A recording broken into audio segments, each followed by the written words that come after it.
Hello, nice to see you. We are here in Kobe, Japan, together with Geil Browning from Emergenetics International. She's the founder of Emergenetics and the creator of the whole concept, and Marie Unger, who is the CEO of Emergenetics International. Thank you for accepting to talk to us today. Thank you. I'm Thank happy you. to be here. Yeah, it's interesting that today and this week we are in Kobe having this global international brain summit, and at the same time, this week in Romania we have a learning festival for L&D people. So we thought it was a very nice coincidence and an opportunity for us to make a bridge from Japan to Romania. It's a wonderful idea. And it's interesting that we have with our conference we have the same topic, like bridging me to we at the Brain Summit. You in Romania, you have your conference, and maybe you already noticed that we decided to offer a number of books to some of you. Those books are named Work That Works. And they are written. The book is written by Dr. Geil Browning. Could you please talk to us a little bit about the book and the concept of emergenetics? Well, Emergenetics was designed to help people understand how they think and behave. We believe that it's a way for people to make simple human connections. The book, Work That Works, was put together with 7 principles that companies need to keep in mind, especially in the time that we're living. That will make your companies have a better, positive organization culture.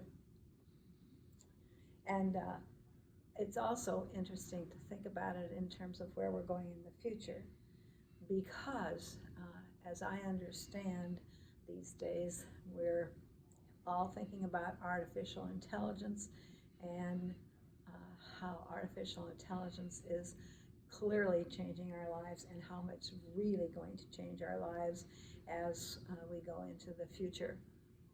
I think, for example, about my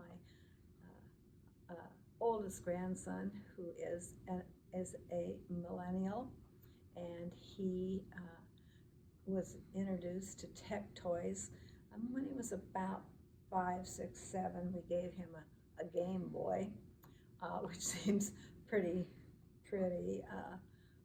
not complicated these days. And my youngest granddaughter is 3, but when she was 15 months old, I gave her my iPad, and she figured out how to turn it on, make music, make videos, and play games.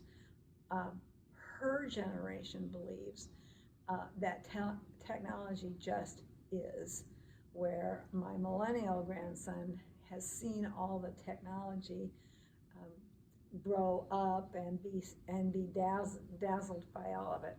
So as leaders dealing with these generations, we have to consider how we're going to function.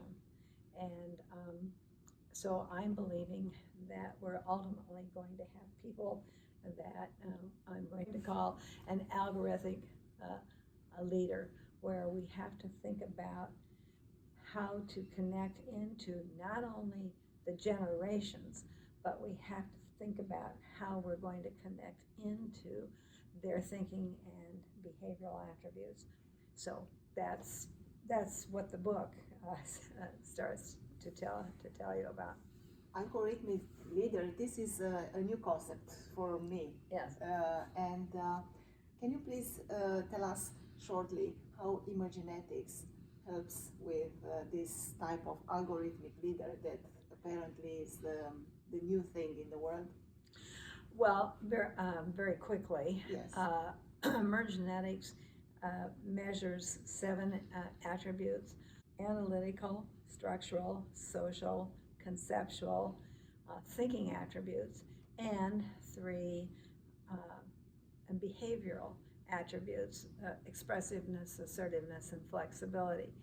If you take all of those attributes and figure out what you have to do to be an authentic leader and put that into each one of those attributes, you can now begin to understand what, as a leader, I have to think about when I lead these generations.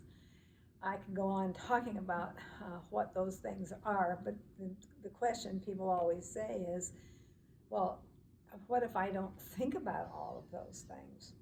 And my answer is easy. Put together something in Emergenetics that we call a WE team. That stands for Whole Emergenetics Team, where you need to bring a group of people together who all speak, who all think differently. And then all you have to do is put out the questions, and the questions then will get answered. Thank you. Marie, Yes. In this context, where in the world everything is changing, and actually we prepare now for jobs that do not exist at the moment, so we do not what we prepare for. Can you tell us a little bit about how Emergenetics can help not only the new generation, but all the generation work together and adapt to all these jobs? And what do you think are the jobs in demand? Yeah, thank you for having us here. I love hearing that there's a whole group of people that are also learning simultaneously, but across the world. That excites me. And I would answer that question along the lines from what Geil just shared around algorithmic leadership and how important it is that we recognize that our roles, our jobs, the functions or skills that will be necessary in the future are things that we need to be responsive to. One of the things that I love about Emergenetics so dearly is that as we measure how people prefer to both think and behave, we can take that information to improve sort of those skills that people will need in the future, because the reality is the technical jobs and skills will be becoming in shorter demand, and what will be in higher demand will be certain types of jobs that navigate more around ourselves and human interaction. So for example, the Center for Creative Leadership identified 4 in-demand jobs that will be necessary in the future, and those jobs are jobs that are creative jobs, the artists, the composers, the novelists. Those jobs will be the complex strategic jobs, so at the executive level, the people that navigate and persuade and influence others. The jobs will be empathic jobs, so the jobs that rely on human interaction, doctors, teachers, etc.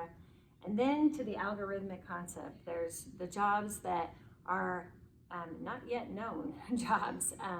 They're the jobs that will exist in order for us to navigate all of the artificial intelligence that might be taking on some of these other technical skills.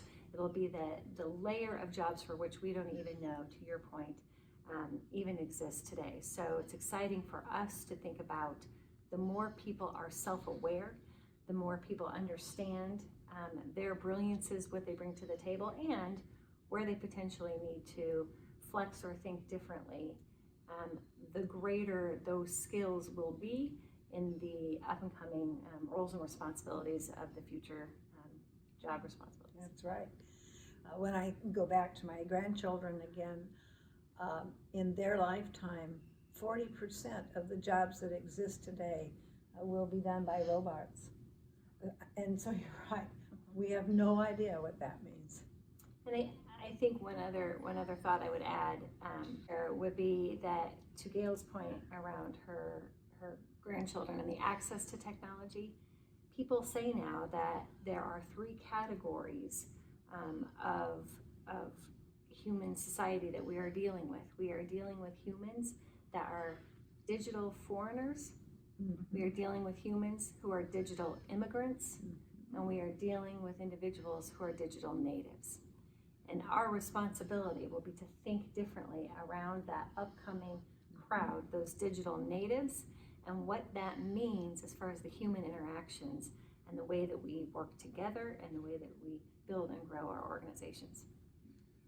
So Emergenetics supports these three categories to work together and to understand each other better. Very much so. We often say that we are both the lens, which means the way we look at the world, the way we look at ourselves, the way we look at each other, as well as the language. It helps to break down those barriers of communication because you're able to speak to a commonality around thinking and behaving that unites us all, no matter the area for which they might be exposed to regarding the digital technology. I think we just saw a speaker at our Japanese symposium who is a CEO of a large oil company. And in Japan, they have a lot of issues hiring people because the workforce has gotten smaller. And he spent a lot of time talking about what they've done to hire people into their organization, and they've done it all through using emergenetics theory. So we're kind of happy in our world because we think that there probably isn't anything you can't do or put into the Emergenetics template when you're looking at any issue, whether it's artificial intelligence and how to deal with that, or where you're going to make a difference in hiring people. Thank you very much. One more question regarding STEP, because you mentioned during your presentation this other program. Who is it for? And tell us just a few sentences about this. Absolutely, something I am also passionate about. STEP is actually a sister company to Emergenetics International. It stands for Student Teacher Emergenetics Program. The entire focus of STEP is the application of emergenetics theory with classrooms, teachers, students, and schools. And so it's taking the concepts of identifying how, for example, a teacher may prefer to think and behave. They often teach from that lens and what gives them energy, but the consideration of knowing that in that classroom, there's a wide variety of students who bring a wide variety of approaches to the way that they learn.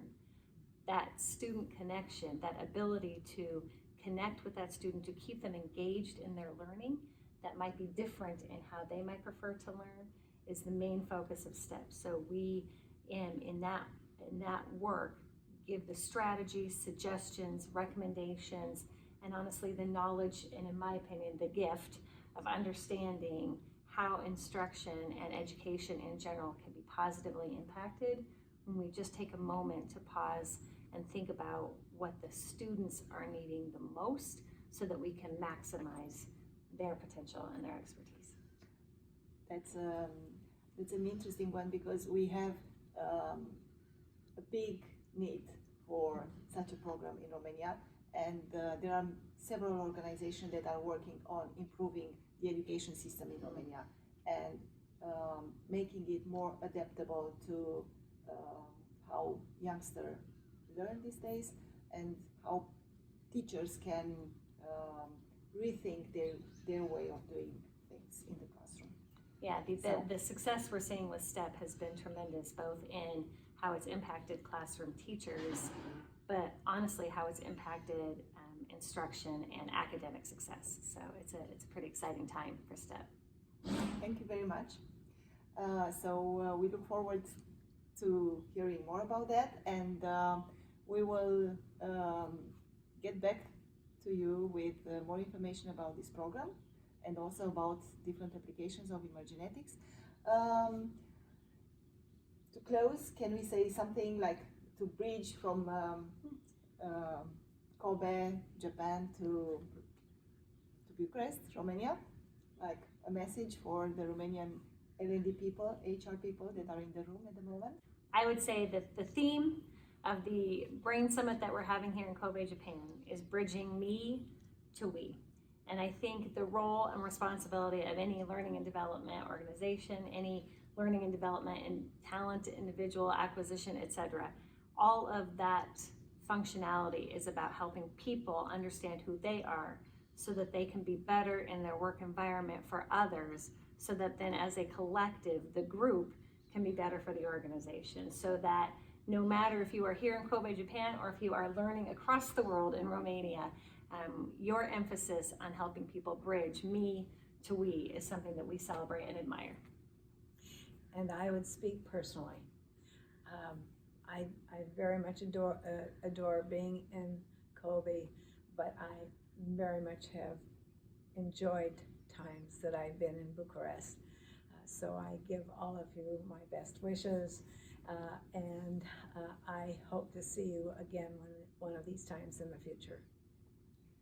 Thank you very much. Thank you very much, and see you soon. Bye. Bye.